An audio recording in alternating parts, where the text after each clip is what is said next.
Hello, and welcome to the Casting Couch, the show that gives South Florida's hidden talents a little bit of exposure. I'm your host, Alicia Brooks, and on today's show, we will have two of South Florida's very own premier musicians, Mr. Jon Saxx and Big Brooklyn Red. So you guys do not want to miss this. Please stay tuned.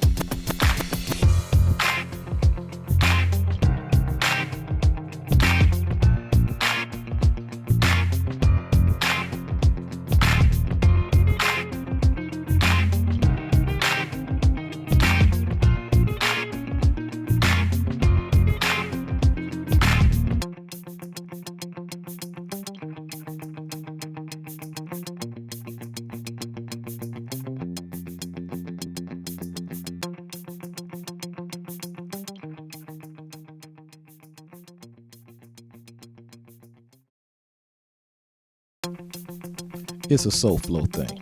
Shot in beautiful Miami, the Casting Couch is the perfect backdrop. The Casting Couch is designed to give hidden talent in South Florida exposure. What makes the Casting Couch unique is that it's totally interactive.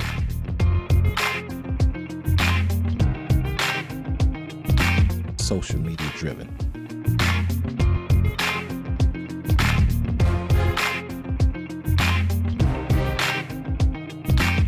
Tweet us and like us on Facebook at Casting Couch TV. You can also watch past and current episodes by logging on to thecastingcouchtv.com. Casting Couch TV, uncovering South Florida's hidden talent.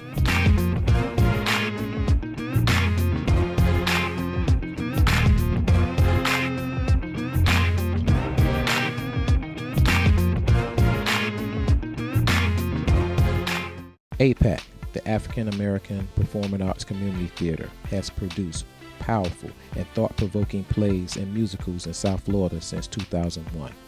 This not-for-profit theater company encouraged seasoned as well as amateur actors to audition for future productions. Please visit AIPAC at www.aipac.com for more details. AIPAC, building better communities through theater.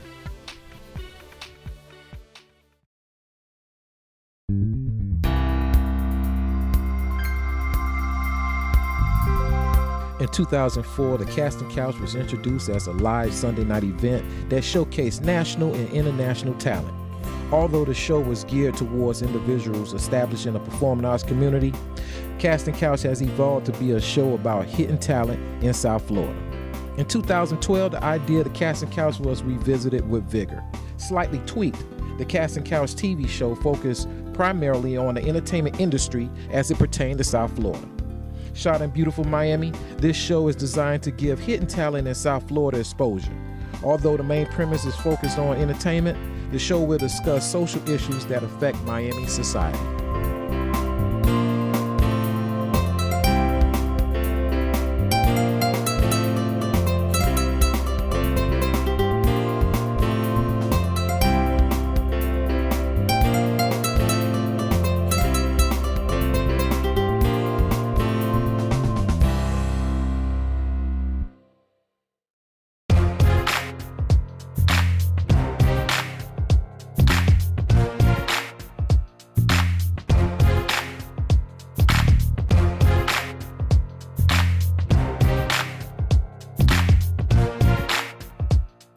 Welcome back.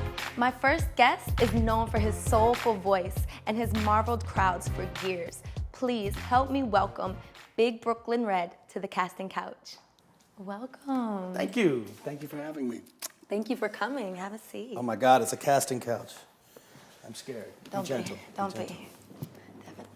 So, Big Brooklyn Red. Yes. That name. Tell me about it. Where did it come from? Well, I was under a production and management agreement in New York when I moved down here, and I was under my government name at that point, and I did not want to owe them any money. So I needed to come up with a name, and I ended up going to a jam session at Jazzid, which was a new spot at the time, and I just moved down here. And a guitar player from a 70s funk group called Mandrill. Yeah. Right. So Tommy Trujillo was hanging out, and he basically discussed the name with me. And it's kind of, Red has always been something where you're kind of passing in a different way. Kind of, Rodney Rudnick was called Red Rodney because Charlie Parker wanted him to play trumpet on the Chitlin circuit, which was segregated at the time. So it kind of gives me entree wherever I want to go. And then I'm from Brooklyn, and my voice at least is big. I used to be a little bit bigger too, so Big Brooklyn Red was born. And he introduced me to these two Japanese girls. He's like, this is my friend, he's a great singer, his name's Big Brooklyn Red. I was like, yeah, that's me. And then it just went from there. It just went from there, it stuck. Good, wow. So Brooklyn, born and raised in Brooklyn? Born uptown, raised in Brooklyn. Okay, so what made you transition to Miami, Florida? Well, it was a court order originally. No, I just, like I said, I didn't want to, I was kind of stuck in a rut in New York. Okay. And I was getting kind of tired of winter as well. And I had a way of getting down here. And I'm a chef, and I was working in restaurants as well. So, you know, it was easy to transition to that. And then, you know, music just kept calling me, and I went to Rose's Bar, which no longer exists, and then, you know, started on South Beach, and then going into Tobacco Road, and then all the other places that have come up since then. Okay. Now, you've been doing music since childhood, right? And well, yeah, I mean, in high school, I really started taking it seriously. Okay. And then around 17, you got a chance to play with Grover Washington, which is absolutely amazing. Tell us about that. Well, I was with the City Kids Foundation. It was a youth organization, youth empowerment, multicultural youth empowerment organization that was using education through the arts. And one of the things that we were doing was, there was this gala, and I had written a song, and they got Herbie Hancock to play it with me, and Branford Marsalis. It's like the first song I ever wrote, and we were on a Broadway stage at this gala, and they're just, you know, playing my song with me, which was amazing. And then we recreated it for the Donahue show, and we got Grover Washington Jr. to play on that, which was pretty incredible. But it was a great moment for me because I sounded terrible on national television. As far as I was concerned, I sounded terrible. And I was like, oh, I don't even know how to sing, you know? So like I had to go back to the woodshed and really kind of dissect what I was doing correctly naturally, and so on and so forth. Yeah. So that's awesome. So tell us a little bit about what you've been doing or what you have coming up, projects, different things. Okay, well, I released my first album in the end of 2002, and that took me, I relocated to LA. I actually got in the motorhome and drove across country and the whole deal. And then it got licensed to some things in England, so I have a relationship over there. And you know, the record industry's been going through some weird things in the middle of my career. And I'm not sure how to handle it all the time, so I just have been continuing to do and to make music and really kind of define myself. So I've got some soulful house records out there over the years, a mixtape, and then this album, Answer the Call, which I released through one record store in England this past year, and it's starting to kind of on a slow burn strategy, and it's kind of making it happen right now. Awesome. So, you know, I perform a lot in Miami because, you know, it's 85 and sunny and everybody's naked and I love it. So, you know, I'm going to be here. And there's a lot of venues that have popped up. And there's more of a commitment, I think, to the arts and to music in this town than there has been in a long time. Oh, definitely. So it's really kind of, that part of it has been really beneficial for me. That's awesome. Yeah. So if somebody was, you know, wanted to know what kind of sound Big Brooklyn Red had, how would you describe yourself? I describe myself as a soul singer, primarily. I usually tell people something stupid just to throw them off, like I do traditional Irish yodeling in an African language that has no vowels. That would be awesome. Sounds like a fax machine. Other than that, I don't really try to explain it. I try to let the music speak for itself. So where can people find your stuff? Like, how can they? Well, I'm on iTunes. I'm Big Brooklyn Red everything. BigBrooklynRedMusic.com is my website. And Google me, because I like the way it feels. It kind of tickles. And you'll see where I'm playing. Poke you on Facebook. Don't poke me on Facebook. I'm actually getting rid of my personal Facebook page. Why? It's time. It's time. Listen, throw away your Fisher-Price social friends. It's not real. It's not real at all. But I have the fan page, so people can know where I'm going to be at and all that kind of stuff. And I will let people put some things up there if it's not stupid. I have a real problem with stupidity. I have a real issue with it. Don't we all? I wish I we don't. could No, I just, don't like... think we all do. That's the problem. That is the I wish problem. we could just get rid of all the social media. Well, yeah, the social media is a problem. There is a real problem. Because it's a great tool in some respects, but at the same time, it's just, you don't need to know that much about me. Yeah. Listen to me sing, hear my music. Yes. That's what I'm giving you. Now, speaking of your CD, can people find that on iTunes? No, absolutely not. No? My first album is on iTunes. There are some websites that have stolen my stuff, and you can catch it off there. You can get me on YouTube. If you go to soulbrotherrecords.com or soulbrother.com, you can find the album that I released just through them thus far. Okay. It's like a slow burn strategy where I went through one record store, which happens to be a boutique kind of clearinghouse for soul music and American music in England. So that's the first thing. I'm going over there next month to get there, and I'm going back again in July. So we'll see what happens. Okay. Now, before we end this, I just wanted you to touch on your writing, because it's one of the things that you are notorious for. Well, yeah, the freestyling thing. What I do is at every show, I take a phrase from the audience and I turn it into a song. That's awesome. And so that happens really regularly. And sometimes it's really, really good, and when it's really good, I'm not even thinking. And when it's pretty good, I'm thinking really fast, and then sometimes it sucks. So yeah, freestyling, whether I'm cooking or sitting in an interview with you or whatever, I just, kind of live in the moment, and I think that's the job of an artist. Yes, definitely. And I think that's being celebrated here in Miami more than anywhere these days, because we got a pretty good scene happening here, and I feel like I'm a part of that, so it's, I feel like I've actually had my hand in it, so it's like I'm stirring the pot, I'm stirring the soup. Awesome. Well, it's been such an honor to have you here. Thank you so much. Thank you. When we come back, we will continue with the soulful vibe with one of South Florida's hidden treasures.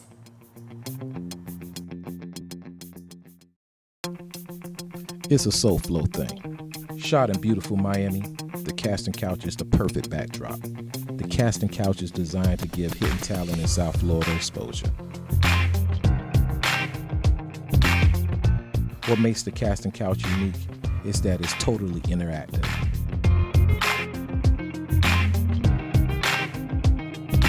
Social media driven.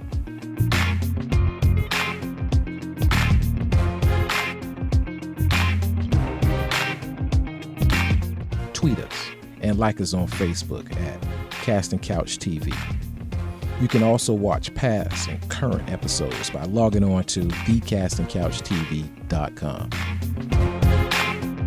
Casting Couch TV, uncovering South Florida's hidden talent.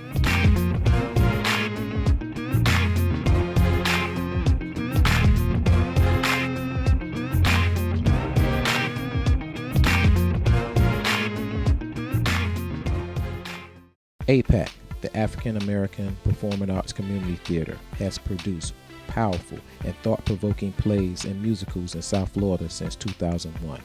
This not-for-profit theater company encouraged seasoned as well as amateur actors to audition for future productions. Please visit AIPAC at www.aipac.com for more details. AIPAC, building better communities through theater.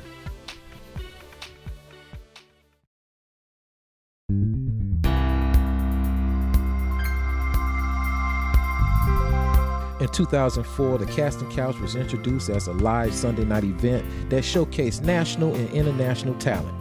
Although the show was geared towards individuals establishing a performing arts community, Casting Couch has evolved to be a show about hidden talent in South Florida.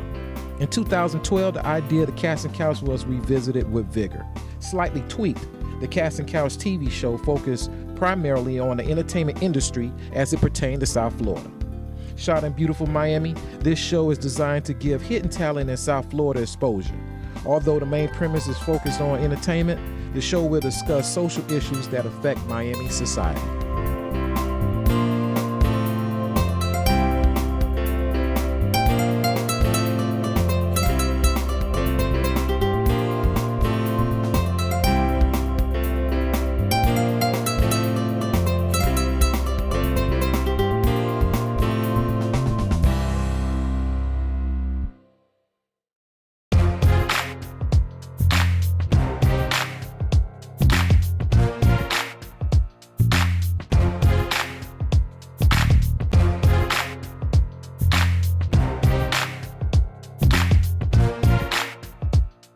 Welcome back.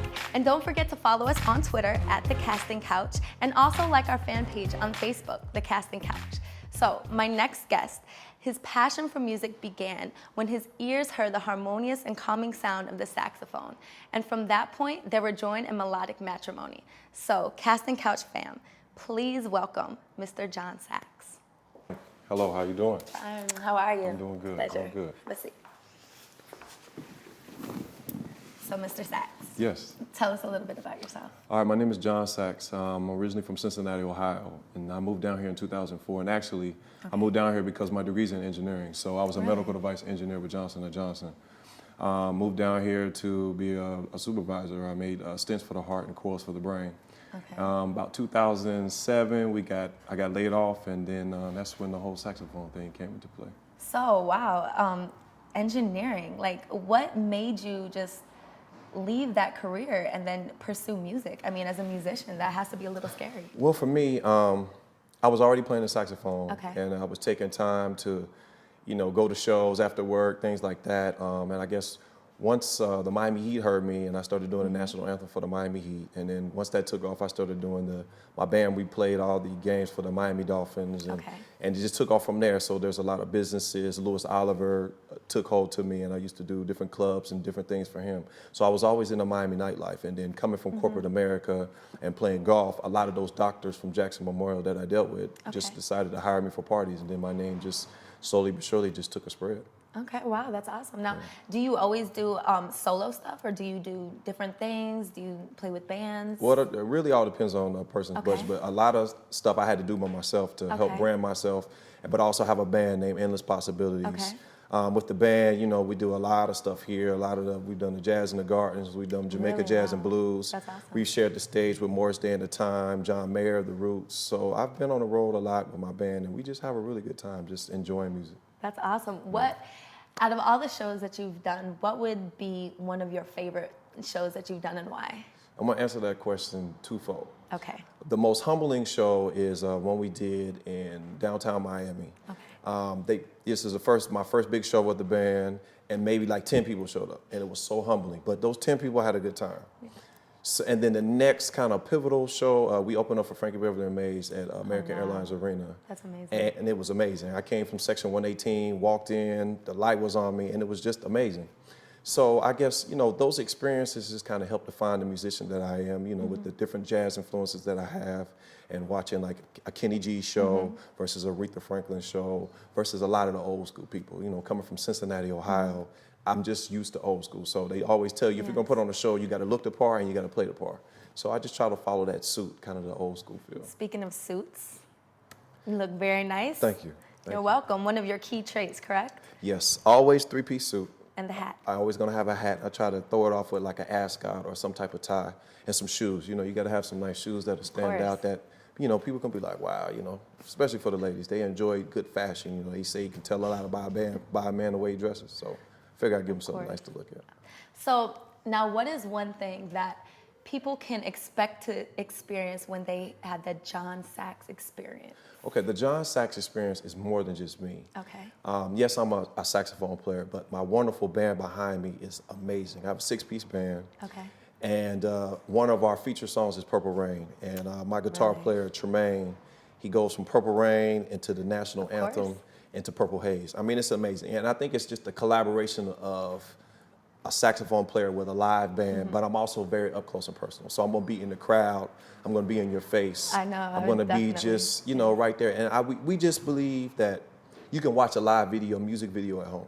So when you come to my show, I want you to be engulfed by the music, to make you dance, to make you sing, to make you cry. I want those emotions to kind of fill out my show.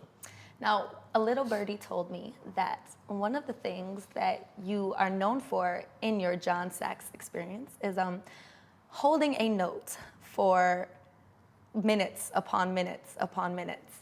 So explain that. How do you do that? Or is that something they have to experience themselves? All right, well, let me explain it. All right, so it's a breathing technique called circular breathing. Okay. And right now, Kenny G holds the record. He's held a note for 45 minutes. Okay. I'm only up to 30 minutes, but it's a way of blowing out, inhaling and exhaling at the same time. So it's just one of those type of things I always wanted to try in a show to see if I could do it. So it's like, maybe I'll hold a note and walk in and hold that same note or just whatever. It's just a nice it's just a showstopper. It's something that's not expected. Of course. A lot of people don't see it because Kenny G's really the only person that heard it. So if Kenny G's that household name, what is he doing? So I like try to benchmark that type of stuff and just see what happens. Awesome. So what are some upcoming projects that you have going on? Like, what are things you're working on now? All right, well, right now, for the last 4 years, we hooked up with Blue World Travel and we do a jazz boat ride. Okay. So we're always one of the featured artists with your Charlie Wilsons and your Patti LaBelle's and people like that. And currently, right now, we're working on our single. We released our single, actually, called Relaxation. Awesome. With 2 X's. We want you to be doubly relaxed. But we realized that putting covers and stuff out there is cool, but if we really want to take off and brand ourselves outside of South Florida, we really have to put out our own music. Now, you know, not taking away from anything like The Voice and America's Got Talent, but I looked at it like this. In order for me to brand myself, I have to start with covers. Give people something that they're familiar with, that they can identify to, and then from there, you can present your own music. So I think we've done a really good job at that. 2010, I was voted South Florida's best jazz artist, and from there, you know, those little things like that is just taking me to another level. So I guess mentally, I'm ready, the band is ready, and I think we're just ready to not only do it in South Florida, but to just do everywhere else. So I think this will take us from here, do a little Japan, a little European tour, then the States. You figure, you know, blow up here and there at the same time, why not? That's amazing. That's really good. Yeah. So now I see we have 2 of your beautiful saxophones here. Yes. Do you have any stories? Can you talk about them? Do you have a favorite? Well, I call these my girlfriends. Okay. The Ladies, who's soprano taken? is more of the popular one because, you know, if I'm grooving out with a house DJ or techno or house fusion, or if I'm doing something for Winter Music Conference, it's easier for me just to flow. The white saxophone is your traditional standard saxophone. You know, I can really go into the deep jazz, into the smooth jazz arena. So I don't really have a favorite per se. I just, like I said, like my shoes, I like for my, you know, for them to have their own personality. Therefore, the alto is white and the soprano is like a platinum color. There we go. Yeah. Awesome. Now, do you have anything that that you've been working on that may be like out of the box and just something that people might not experience at another either jazz concert or anything that you do per se just for yourself? My out of the box comes from live shows because you can only capture so much on a CD. Okay. So when you come to the show, it's just like anything else. You'll hear a CD and you'll say, oh, wow. But when you hear the person live, it gives you a greater appreciation. Okay. So our live shows are very interesting because if you haven't been to the show in the last couple of months, I sing them in a very unique way. And that's all I'm going to say about that. You have to come to the show and find out for yourself. So vocally talented as well? No, it's like I said, it's a very unique way. Well, I'm not going to, you know, I'm not like you know, a singer that can just sing. For y'all that That's know, a different show. Yes. That is a different show. But for me, it's just I believe in giving my audience something they've never seen before that they can go talk about. And no matter whether you've come to see our show 1 time, 50 times, you're going to get something different every show. Awesome. So that is something that we will have to look out for. Yes. Good. Yes. So now, where can we get your music? I mean, can we go on iTunes, a website? I'm not quite on iTunes yet, but I'm everything Jon Sax. It's JONSAXX. So you can go to my website, jonsax.com. You can find me on Facebook. You can find me on Instagram. Everything's the same. My website is connected to YouTube. So a lot of those live videos you can say, you know, I know people say Google me, but I mean, just go to jonsax.com. I mean, that way it's a one-stop shop and you can find everything that you need. Okay, awesome. Yeah. So, I mean, now as far as single music that you're doing, that you're composing yourself, when can we expect that? I'd probably say beginning of the summer. I am not the writer. I am the one that kind of follows directions, and I'll be presented with a groove, and I'll just kind of come up with the storyline behind that groove. Or what I like to say is whatever mood that groove puts me in or that song puts me in, that's what I play. And that's how I like to play it, very passionately. That way, when I'm giving you a show, I'm giving you everything. So all the guys in my band, they write. So it's all going to be internal, which I love because we can all benefit and we can grow together as a group. Awesome. Yeah. It has been such an honor to have you with us. No, thank you so much. This is the Casting Couch, and we will be right back. It's a soul flow thing. Shot in beautiful Miami, the Casting Couch is the perfect backdrop. The Casting Couch is designed to give hidden talent in South Florida exposure. What makes the Casting Couch unique is that it's totally interactive.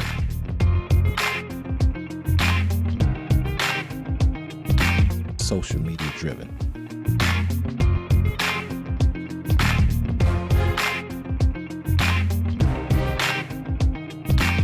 Tweet us and like us on Facebook at Casting Couch TV. You can also watch past and current episodes by logging on to thecastingcouchtv.com. Casting Couch TV, uncovering South Florida's hidden talent.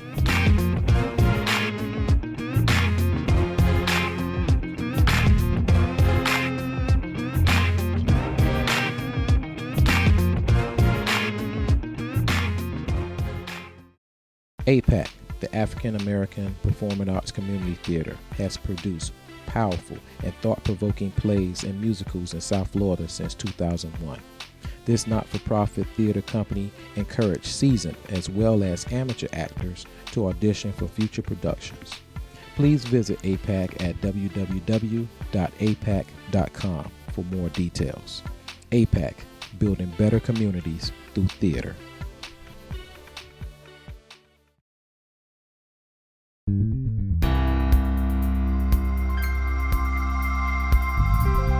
In 2004, the Casting Couch was introduced as a live Sunday night event that showcased national and international talent. Although the show was geared towards individuals establishing a performing arts community, Casting Couch has evolved to be a show about hidden talent in South Florida. In 2012, the idea of the Casting Couch was revisited with vigor. Slightly tweaked, the Casting Couch TV show focused primarily on the entertainment industry as it pertained to South Florida. Shot in beautiful Miami, this show is designed to give hidden talent in South Florida exposure.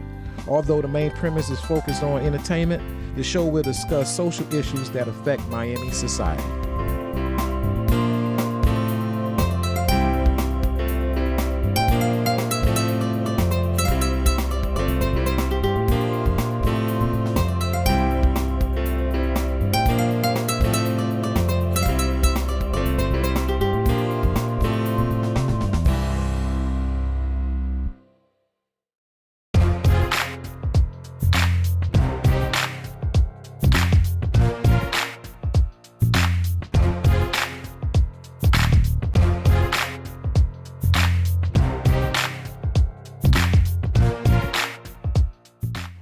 On next week's show, we will have two of South Florida's very own stage extraordinaires. Not only does this dynamic couple act, but they are also professors at the New World School of the Arts right here in Miami, Florida. Until then, rest up and Godspeed.